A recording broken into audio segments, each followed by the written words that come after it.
Hello guys, welcome back to the channel. As per usual, I'll get to it. So this is a quick analysis of my sketches from this morning, well, page 1 I should say, and this was a different type of photo that I try to approach, and it's a different type of layout and structure that I'm used to, so I'm trying to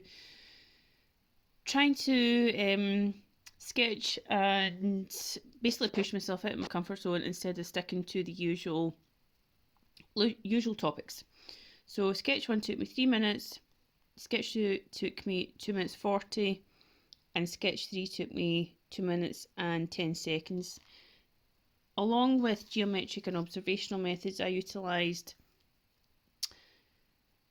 good speed, creating the feedback loop. Sorry, I had to think what I was actually saying there.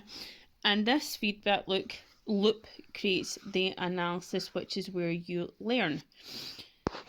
And this is how I have gained a lot of effective learning, and also how I am improving very quickly as well. I was originally doing portrait sketches for maybe about half an hour. It's taken me for one, so the fact that I'm now down to, on average, maybe about 2.5 minutes per sketch, so I have drastically reduced the time. So if you want to know more, please contact me and I shall get back to you. Thanks guys.